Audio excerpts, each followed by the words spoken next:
नमस्कार। इस पाठ में हम जानेंगे कि विदेशों में जनसंपर्क का उद्भव किस तरह से हुआ। जनसंपर्क का आधार सामाजिक और आर्थिक परिवेश वाला होता है। अमेरिका में औद्योगिकरण के विकास के साथ साथ बहुत से बदनाम पूंजीपतियों एवं व्यापारिक संस्थानों ने विस्तृत सहयोगात्मक व्यवसाय वृद्धि के लिए जनसंपर्क विभाग खोले। यहाँ इस तथ्य में अंतर्निहित तार्किक पक्षों को जानने का प्रयास करते हैं। यह सर्वविदित तथ्य है कि अमेरिका विश्व का सबसे बड़ा मुक्त एवं प्राइवेट व्यापारिक केंद्र है। अमेरिकी व्यापारी अपने व्यापार में अधिकाधिक लाभ कमाने के साथ अपने देश की जनता के जनमत को भी जीतना चाहते थे, और इसके लिए उन्हें ऐसे लोगों की तलाश करनी पड़ी जो कि संगठन तथा उसकी जनता तथा संबंधित समूह के मध्य अच्छी जनसमर्थन उत्पन्न कर सके। यह तथ्य इतना महत्वपूर्ण था कि आगे चलकर 50 के दशक में विश्व में समाजवाद के फैलाव को रोकने में यह महत्वपूर्ण कारक सहायक सिद्ध हुआ। इस अवसर को अमेरिका ने अपने व्यवसाय को बढ़ाकर पूंजीवादी अर्थव्यवस्था को मजबूत बनाने के लिए जनसंपर्क का प्रभावपूर्ण दक्षतापूर्ण इस्तेमाल कर इसके स्वरूप का वास्तविक महत्व एवं उपयोगिता सिद्ध कर दिया। सन 1960 में जॉन हिल ने अपनी पुस्तक हैंडबुक ऑफ पब्लिक रिलेशंस के प्रथम संस्करण की भूमिका में जनसंपर्क की महत्ता और भविष्य को देखते हुए लिखा है कि अस्थायी मानवीय परिवेश में अमेरिकी पूंजीपतियों को न केवल लाभ उपार्जन के उत्तम उपाय खोजने चाहिए बल्कि आर्थिक स्थायित्व के उपाय भी अवश्य करने चाहिए। आर्थिक स्थायित्व जो व्यापार जगत की सुरक्षा एवं स्वस्थ जीवन के लिए अति आवश्यक है। विश्व में चतुर्दिक विकासशील राष्ट्रों के अभ्युदय से जनचेतना और उनमें अपनी इच्छा के अनुरूप औद्योगिक विकास की भावना विस्तृत हो रही है। हमारे उद्योग जगत की मुक्त प्रणाली की प्रतियोगिता को इन उभरती जनभावनाओं के सापेक्ष खड़े होना पड़ेगा। जब हम अपने विभिन्न उत्पादों के विश्व रिकॉर्ड की ओर बढ़ते आंकड़ों पर गर्व करते हैं तो हम यह भूल जाते हैं कि विश्व में उपलब्ध कच्चे माल की समस्त आपूर्ति का 3/4 भाग के उपभोगकर्ता हम स्वयं हैं। ऐसे में हमारे उत्पाद का विश्व निर्यात व्यापार बहुत कम होता है। इस तथ्य का नेहरू जी ने भी अध्ययन कराया था कि अमेरिकी अपने उत्पाद के सर्वाधिक उपभोगी स्वयं क्यों हैं, जबकि सत्य यह है कि जनसंपर्क की अवधारणा में छिपे तथ्य जन कल्याण के तत्व इतने संपुष्ट क्यों हुए। यथार्थतः अमेरिका ने जनसंपर्क एवं उसके जीवन दर्शन को न केवल बनाया ही अपितु इससे भी आगे जाकर इसको जीवित एवं निरंतर विकसित होने का सुअवसर भी प्रदान किया। प्रारंभिक समाज एवं वर्तमान समाज में जनसंपर्क तुलनात्मक रूप से देखेंगे। वस्तुतः जनसंपर्क 20वीं शताब्दी की देन है। वैसे इसका इतिहास पुराना है, पर व्यवसाय के रूप में तो यह एकदम नया है। सभ्यता के आगमन के समय से ही समाज में जनसंपर्क की उपस्थिति रही है।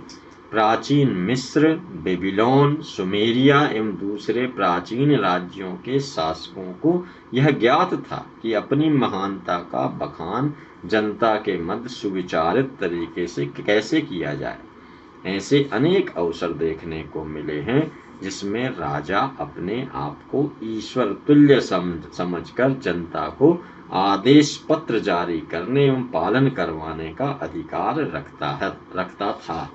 प्राचीन काल के राजा महाराजा जनमत अभिमत निर्माण में अनेक प्रकार के प्रचार साधनों तथा माध्यमों का प्रयोग करते थे। भाट, एवं घुमंतु चारण कवि अपने आश्रयदाता राजाओं एवं वीरों की महानता के गीत गाते थे। ये उस काल के लोकप्रिय जनसंचार माध्यम थे जो कि जनता तक राजनीति का संप्रेषण करते थे तथा वीरों एवं राजाओं के पक्ष में जन अभिमत तैयार करते थे। यूनान के लोग जन अभिमत के महत्व को भलीभांति समझते थे। जनसंपर्क के क्षेत्र में रोम उन दिनों देशों का अग्रणी था, सब देशों का। रोमन बादशाह जूलियस सीजर ने दैनिक समाचार पत्र एक्टा डियोर्ना में भी 44 से 100 ईसा पूर्व में प्रकाशित करना शुरू किया था। इस पत्र में केवल शासन संबंधी सूचनाएं रहती थी। पंपलेट्स वितरण, प्रदर्शन, नारेबाजी का रिवाज भी रोम से ही विकसित हुआ और प्रजातंत्र प्रणाली वाले देशों में फैलता चला गया। सैनिक वेशभूषा तथा युद्ध प्रोपेगेंडा भी रोमन साम्राज्यों की देन है। जनसंपर्क का रोम में एक आदर्श रूप रहा होगा। जनसंपर्क के उत्कर्ष का सबसे बड़ा उदाहरण इस कहावत से स्पष्ट होता है कि वहाँ वाक्स पापुली वाक्स डेई, वाक्स पापुली वाक्स डियाई, अर्थात जनता की आवाज भगवान की आवाज माना जाता था। यद्यपि हम यह देखते हैं कि उपर्युक्त क्रियाकलापों में जनसंपर्क के मूलभूत प्रारंभिक तत्व थे, तथापि जनसंपर्क की आधुनिक अवधारणा जैसा यह कदापि नहीं था। जैसा कि आप सब जानते हैं कि 17वीं शताब्दी की औद्योगिक क्रांति का प्रभाव यूरोप से बाहर जाकर 18वीं शताब्दी तक उत्तर अमेरिका तक जा पहुंचा। 19वीं शताब्दी तक औद्योगिक समाज का मुख्य उद्देश्य अधिकाधिक उत्पादन करना एवं उत्पाद विक्रय करना बन गया। जन जागृति और व्यापार में जब हस्तक्षेप जैसा व्यापारिक सिद्धांत लेजिस्फेयर को गहरा आघात लगा तो न केवल आर्थिक जगत में अपितु राजनीतिक क्षेत्र में भी बड़ी उथल पुथल मची। कुछ लोग जो बहुत उद्यमी थे बाजार आधारित उत्पाद को बनाने में प्राकृतिक संसाधनों का अंधाधुंध दोहन या जन शोषण वह करने लगे। इसी मध्य समाज में जनहित पोषक एक नए वर्ग का अभ्युदय हुआ जिन्होंने बाजार में एकाधिकार स्थापित करने वाले उद्यमियों के तंत्र को नकारना शुरू कर दिया। 19वीं शताब्दी के मध्य तक उत्पादों की बिक्री बढ़ाने हेतु विज्ञापन का भी उपयोग किया जाने लगा। इस समय तक भी जनसंपर्क स्पष्ट रूप से अभी नहीं उभर सका था। क्या आप अनुमान लगाकर बता सकते हैं कि इसके पीछे स्वीकार्य कारण क्या रहे होंगे? जनसंपर्क के उत्थान कारक तथ्य। इस प्रश्न का उत्तर इस तथ्य में अंतर्निहित है कि मानव क्रियाकलाप का कोई भी स्वरूप तभी विकसित होता है जब उसकी आवश्यकता समाज में होती है और समाज में इसके विकास का उचित परिवेश निर्मित हो। यह तभी संभव हुआ जब समाज में जन अभिमत का महत्व बढ़ा और सामाजिक दबदबा कायम रखने के लिए जनता के समर्थन की मांग बढ़ी। तब यही जनता प्रजातांत्रिक संस्थानों को जन्म देने वाली शक्ति बनकर उभरी। समाचार पत्र, पत्रिकाओं एवं जनसंचारी साधनों के विकास ने इस व्यवसाय को एक नया रूप प्रदान किया। राजनीतिक क्षेत्र में हलचल मची और चुने हुए जनप्रतिनिधियों, ये सांसदों, विधायकों, स्थानीय स्वशासन संस्थाओं के प्रतिनिधियों और राजनीतिज्ञों ने भी उद्योगपतियों के आगे नतमस्तक होकर सामान्य जनता की शक्ति को स्वीकारा। जनता को सब चाहने लगे। जनता के बिना राजनीति, व्यापार और उत्पादन का कोई अस्तित्व ही नहीं है। अब जनता भी 20वीं शताब्दी तक आते आते शिक्षित एवं जागरूक हो चली थी और उसने जनता की उपेक्षा की नीति वालों को पहचान कर उनका असम्मान करना प्रारंभ कर दिया था। शिक्षित एवं जागरूक जनता अपने अधिकारों एवं कर्तव्यों के प्रति अत्यंत सचेत होने लगी। इससे व्यापारिक संस्थानों और औद्योगिक प्रतिष्ठानों के लिए जरूरी था कि वे स्वयं में सुधार करें तथा जनता में फैली गलत धारणाओं को निकालकर स्वयं को सम्मानित रूप में प्रतिष्ठित करें। धीरे धीरे समय के साथ जनसंपर्क व्यवसाय के प्रयासों ने व्यापार और उद्योग को जनहितकारी सिद्ध करने के लिए सतत प्रयास किए और आशाती सफलता भी प्राप्त की। अमेरिका में जनसंपर्क का विकास वस्तुतः वर्षों वर्षों तक चले विकास के परिणाम से जुड़ा रहा है। इसके विकास में किसी एक सटीक तथ्य को बताना कठिन है। यह तथ्य भिन्न भिन्न है, अंतर्भूत और परस्पर संबद्ध जटिल भी है। वास्तव में राजा महाराजाओं, सामंतों एवं उद्योगपतियों में शक्ति संचय एवं परम शक्तिमान बनने की उत्कंठा एवं अपने पक्ष में सर्वाधिक जन अभिमत का समर्थन जुटाने के लिए जो शक्ति संघर्ष हुआ, उसका परिणाम जनसंपर्क के विकास का आधार बना। आगे चलकर इसकी तकनीकों का प्रयोग एवं विकास की आधार पीठिका बनाने में यूरोप के अमेरिका के स्वतंत्रता संग्राम ने उल्लेखनीय सहयोग प्रदान किया। यूरोप के विभिन्न हिस्सों एवं ब्रिटेन से अमेरिकी कॉलोनियों में आकर बस रहे नए निवासियों एवं ब्रिटिश शासकों के मध्य संघर्ष अवश्यंभावी हो गया। ब्रिटिश आधिपत्य से छुटकारा पाने हेतु अमेरिकी जनता ने अमेरिकी स्वतंत्रता आंदोलन में जन समर्थन जीतने हेतु अनेक नई तकनीकों का प्रयोग किया, जो कि कालांतर में जनसंपर्क का माध्यम बन गया। बाद में पर्ची एवं समाचार पत्रों का प्रचार प्रसार भी इसके माध्यम से के रूप में जुड़ गया। देश विदेश में अनेक गणमान्य व्यक्तियों तक पत्र संप्रेषित किए गए।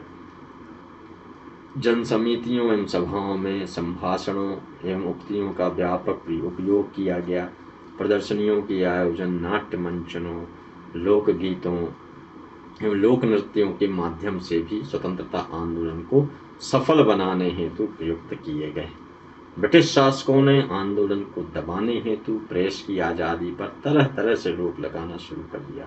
स्वतंत्र अभिव्यक्ति के प्रेस माध्यमों पर कानून बनाकर भारी टैक्स देना एवं लाइसेंस लेना अनिवार्य कर दिया। सरकार विरोधी समाचार पत्रों में अन्य प्रकाशनों को तरह तरह से परेशान किया जाने लगा। प्रेस की आज़ादी की मुखर मांग कालांतर में स्वयं स्वतंत्रता आंदोलन से जुड़ गई। अमेरिकी क्रांति के इतिहास में बोस्टन टी पार्टी की घटना अविस्मरणीय है। 1967 में जब ब्रिटिश संसद ने अमेरिकी कॉलोनियों द्वारा आयातित होने वाले विभिन्न उत्पादों पर टैक्स लगा दिया, तब अमेरिका वासियों द्वारा इसका मुखर विरोध किया। फलतः कुछ उत्पादों पर से टैक्स हटा दिया गया, किंतु चाय पर टैक्स जारी रहा। अमेरिका वासियों ने बिना प्रतिनिधित्व के टैक्स नहीं की नारेबाजी की के साथ इसी नारेबाजी के साथ ब्रिटिश मालवाहक जहाज में बंदरगाहों पर धावा बोल दिया और बोस्टन बंदरगाह पर चाय से लदे पोतों को नष्ट भ्रष्ट कर दिया। कालांतर में यह ऐतिहासिक घटना एक लोकप्रिय स्लोगन बनकर नाट्य मंचित हुई और जनसंपर्क का एक मानक माध्यम बनकर भविष्य में जनता का ध्यान आकर्षित करने और सफल रैली अभियान चलाने में मददगार हुई। अमेरिकी गृह युद्ध जो 1861 से 65 के दौरान हुआ था, के दौरान भी जनसंपर्क की इसी तकनीक का प्रयोग देखने को मिला। इस गृह युद्ध के कारणों में उत्तरी एवं दक्षिणी अमेरिका में व्याप्त गुलामी की प्रथा भी एक थी। दक्षिणी राज्यवासी संस्थागत प्रतिष्ठानों के समर्थन में जहां खड़े थे, वहीं उत्तरी राज्य निवासी इसको समूल नष्ट करने के पक्ष में थे। दोनों राज्यों के निवासियों ने अधिकाधिक जन समर्थन जुटाने हेतु जनसंपर्क के विभिन्न माध्यमों का बृहद स्तर पर प्रयोग किया। संचार के जो भी यथासंभव साधन उस समय उपलब्ध थे, उन सब का उपयोग जन समर्थन प्राप्ति में किया गया।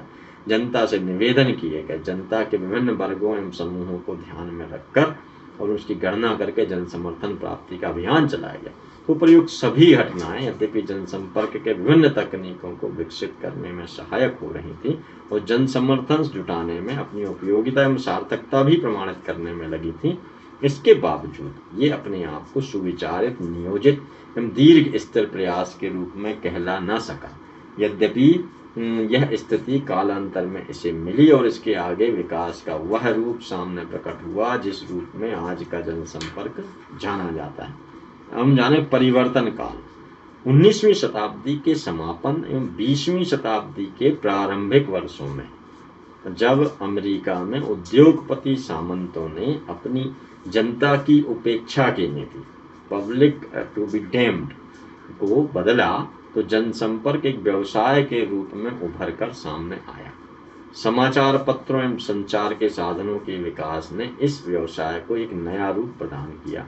राजनीतिक क्षेत्र में हलचल मची और राजनीतिज्ञों ने भी उद्योगपतियों सामंतों की भांति जनमत के आगे नतमस्तक होकर इसे स्वीकारा। जनता को सब चाहने लगे। उनकी समझ में आ गया कि जनता के बिना राजनीति, व्यापार और उत्पादन का कोई अस्तित्व ही नहीं है। निजी रुचि वाले ऐसे संगठनों को जो केवल लाभ कमाने के बारे में सोचते थे, अब यह सोचने को मजबूर हुआ कि बिना जनहित के निजी लाभ अधिक समय तक नहीं कमाया जा सकता है। जन जागृति और व्यापार में जब हस्तक्षेप जैसे व्यापारिक सिद्धांतों गहरा आघात लगा तो न केवल आर्थिक जगत में बल्कि राजनीतिक क्षेत्र में भी उथल-पुथल मची। इस बीच व्यापारियों ने अपने उत्पादित वस्तुओं की अधिक बिक्री, अधिक लाभ का उद्देश्य बनाया था। जनता के लाभ और कल्याण की बात गौण और आर्थिक लाभ की बात प्रमुख मानी जाती थी। जनता की कोई परवाह नहीं करता था। जनसंपर्क कार्यालय केवल संगठन के लाभ के लिए खोले जाते थे और वे उनके हितों की रक्षा किया करते थे। पूंजीवादी व्यवस्था पूरी तरह समाज और जनता का शोषण करके उसे अपने चंगुल में फंसाती चली जाती थी। फिर धीरे धीरे पूंजीवादी व्यवस्था के विरुद्ध जन जागृति आई तो जनसंपर्क वालों को भी होश आया और उन्होंने भी पासा बदला। जहां पहले जनता जाए भाड़ में की बात होती थी, वहां अब जनता को बताया जाए, पब्लिक बी इन्फॉर्म्ड की बात चली। अमेरिका के इतिहास में पहली बार राष्ट्रपति थियोडोर रूजवेल्ट ने प्रेस प्रतिनिधियों से मिलना प्रारंभ किया। नई स्थापित परंपरा के अनुसार वे समय समय पर प्रेस से मिला करते थे। Jack London, David Graham Phillips, Ida Tarbell, Upton Sinclair तथा लिंकन स्टीफेंस जैसे लोगों ने तत्कालीन समय में प्रचलित बुराइयों एवं भ्रष्टाचार का विरोध किया। इन लोगों को राष्ट्रपति थियोडोर रूजवेल्ट और विल्सन का भी कुछ समर्थन प्राप्त था। बहुत से बदनाम पूंजीपतियों ने अपने नाम के साथ लगे कलंक को धुलवाने के लिए अपने यहाँ जनसंपर्क विभागों की स्थापना करके इस विषय के विशेषज्ञ अपने यहाँ नियुक्त किए। अब जनता को बताया जाए कि एक नए युग की शुरुआत हुई, जिसे आगे चलकर आधुनिक जनसंपर्क की आवश्यकता को आधार प्रदान किया। अमेरिका के जनसंपर्क के विकास में आईवी ली के योगदान का महत्वपूर्ण स्थान है। उनको सामान्यतः जनसंपर्क के विकास का जनक माना जाता है। आईवी ली ने पार्कर एंड ली में कार्य करते हुए 1902 में प्रेस एजेंट का कार्य शुरू किया।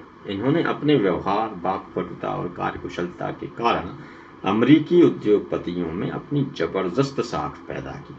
इसने व्यापारिक जगत को यह संदेश दिया कि जनता की उपेक्षा अब नहीं की जा सकती है, बल्कि अब जनता को बताया जाए कि नीति पर चलना होगा। आईवी ली ने 1906 में अपने सिद्धांतों की उद्घोषणा प्रेस को जारी की, जो आगे चलकर जनसंपर्क के विकास में मील का पत्थर बनकर समादृत हुई। उसने अपने घोषणा में कहा, यह एक गोपनीय ब्यूरो नहीं है। हमारा प्रत्येक कार्य एक खुली किताब की तरह है। हमारा उद्देश्य समाचार देना है। यह विज्ञापन एजेंसी भी नहीं है।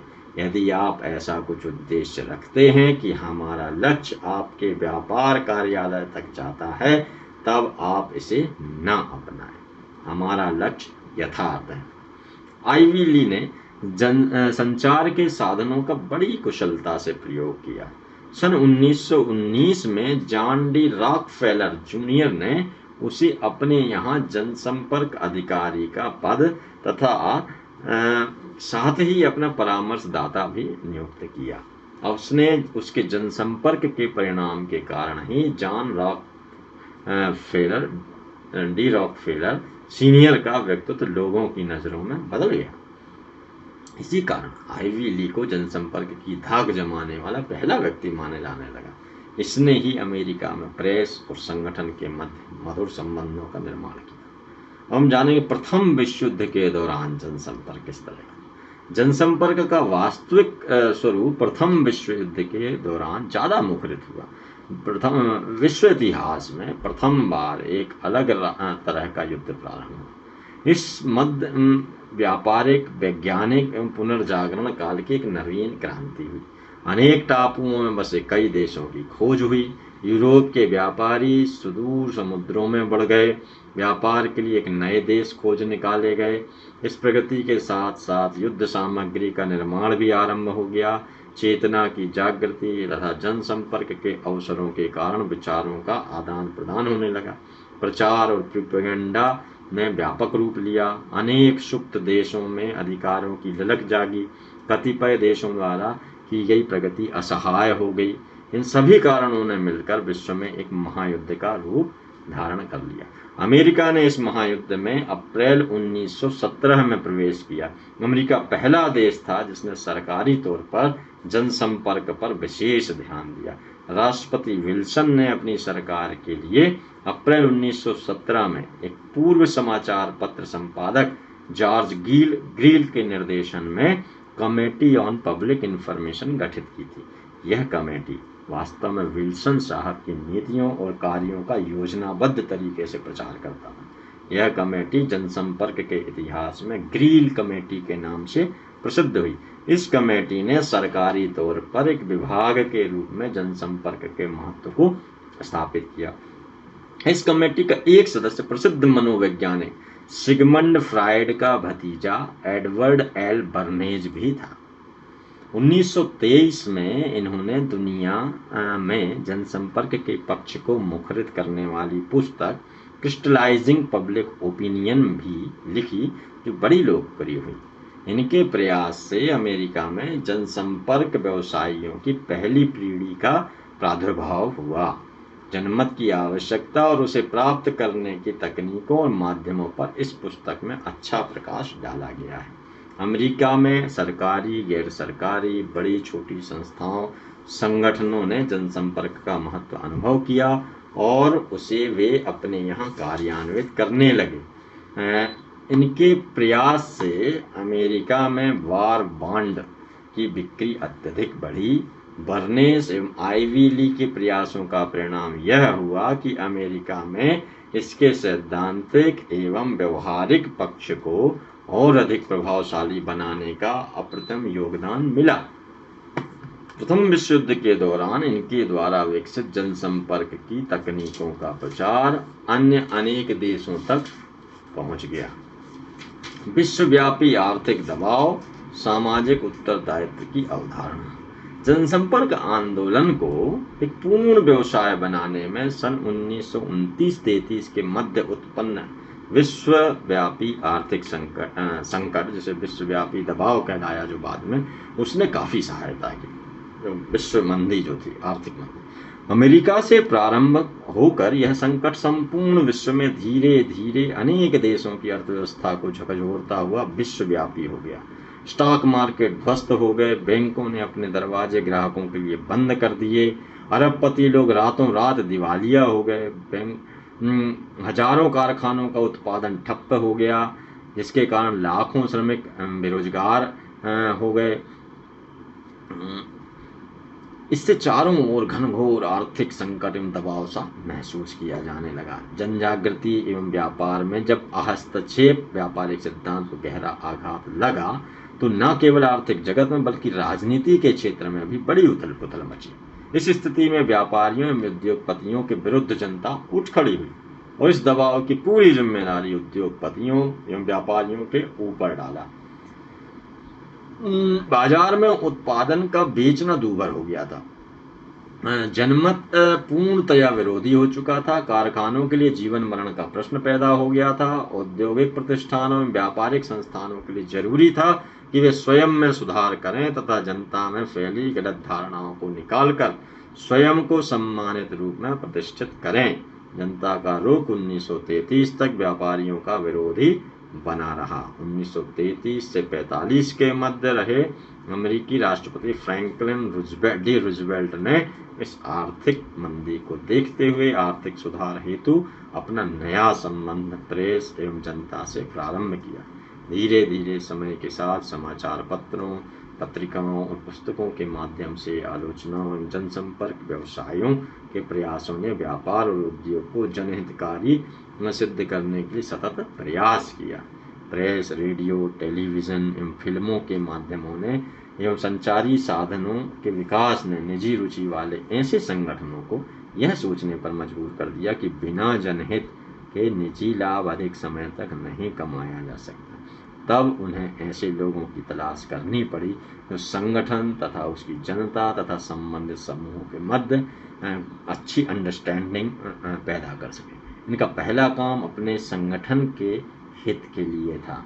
संगठन ने यह समझ लिया था कि जन सहमति जनहित के बिना संभव नहीं हो सकती। अब व्यापारियों और उद्यमियों को यह एहसास कराया गया कि वह लाभ के लिए ही कार्य न करें, अपितु समाज के प्रति भी उनका कुछ ऋण भी है, उन्हें अपने सामाजिक कर्तव्य निर्वहन के लिए अवश्य पूरे करने होंगे। इस भावना के कारण ही सामाजिक उत्तरदायित्व की भावना अवधारणा उद्भूत हुई, जो कि जनसंपर्क की व्यवहारिकता की आत्मा थी। वस्तुतः हर व्यवसाय को यह स्पष्ट ज्ञात होना चाहिए कि समाज का उसके व्यवसाय पर कितना उपकार है, अर्थात सोसाइटी भी उसके कितने कार्य पूरे कर रही है, तभी वह अपनी सामाजिक जिम्मेदारी को समझेगा। हर उद्योग के चारों ओर उसका अपना एक सामाजिक समुदाय होता है जिसके प्रति उसका उत्तरदायित्व होता है। उसके कर्मचारी इसमें उपभोक्ता, सलाहकार, वितरक और भागीदार होते हैं। हर उद्योग का सामाजिक क्षेत्र में अपनी जनता के प्रति प्रतिबद्धता होनी चाहिए। द्वितीय विश्व युद्ध और जनसंपर्क। अब द्वितीय विश्व युद्ध के प्रारंभ काल में जनसंपर्क आशातीत ऊंचाई का स्पर्श कर चुका था। इस मध्य प्रकाशन की नई तकनीक इसके बीच में प्रकाशन की नई तकनीक, रेडियो, सवाक फिल्मों के आविष्कारों ने जनसंपर्क प्रयोग हेतु अधिकाधिक प्रयोग किया। जनसामान्य की अभिरुचि के अनुसार जनता के विभिन्न वर्गों के मध्य संवाद स्थापित कर अपने संगठन के प्रति समर्थन जुटाने में रेडियो एवं सवाक फिल्मों की नवीन तकनीकों ने अपनी अभूतपूर्व प्रामाणिकता सिद्ध कर दी। प्रसिद्ध अमेरिकी व्यापारिक पत्रिका फॉर्च्यून, जिसने 1938 में पहली बार जनसंपर्क की आवश्यकता की वकालत की थी, 1949 में जनसंपर्क के क्षेत्र में एक व्यापक सर्वेक्षण कराने हेतु अपनी रुचि प्रदर्शित की। मई के अपने अंक में इसने अपने सर्वेक्षण के परिणामों को प्रकाशित भी किया। इस रिपोर्ट में यह विश्लेषित किया गया कि अमेरिका का व्यापार जगत मुसीबतों में चल रहा है और इसके उज्जवल भविष्य को स्थापित करने में एकमात्र अच्छा जनसंपर्क ही सहायता कर सकता है। इसी मध्य में अमेरिकी विश्वविद्यालयों के शैक्षणिक जगत पर भी जनसंपर्क का प्रभाव पड़ा और कालांतर में यह विश्वविद्यालय के पाठ्यक्रम में शामिल कर लिया गया। सन 1944 से पब्लिक रिलेशंस न्यूज एवं पीआर जर्नल नामक प्रकाशन भी अमेरिका से प्रकाशित होने लगे। 1948 में पूर्व में स्थापित अनेक संगठनों द्वारा मिलकर अमेरिका में public relations society of America नामक जर्नल का प्रकाशन आरंभ किया। नागासाकी शहरों में परमाणु बमों के प्रचंड विनाश ने अंतर्राष्ट्रीय मुद्दों पर अच्छी समझ एवं मानवीय पहलुओं की सोच की आवश्यकता को जन्म दिया।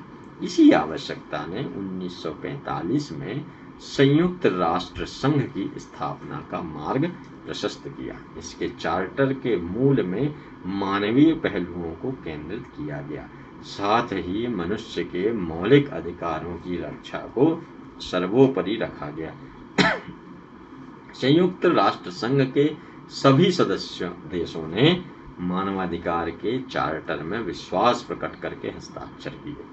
इस चार्टर में कहा गया है कि मनुष्य की शारीरिक और भौतिक आवश्यकताओं की पूर्ति की बात के साथ ही उसकी बौद्धिक, नैतिक एवं सामाजिक जरूरतों की पूर्ति भी इन अधिकारों के तहत होनी चाहिए। जनसंपर्क की अंतर्राष्ट्रीय आचार संहिता ICER में सभी सदस्य राष्ट्रों के जनसंपर्क व्यवसायिकों के लिए भी निर्धारित अंतर्राष्ट्रीय नैतिक संहिता और मानवीय पहलुओं को सर्वोपरि रखा गया है। जनसंपर्क के उद्देश्यों को दृष्टि में रखकर इस व्यवसाय के उच्च स्तरीय मानक की स्थापना हेतु जनसंपर्क संस्थान ब्रिटेन द्वारा निर्धारित नैतिक व्यवसायिक चरित्र का लेखा जोखा भी दिया गया है।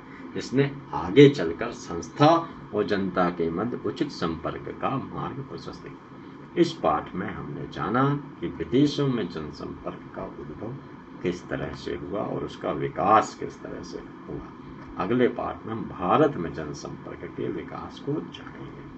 नमस्कार।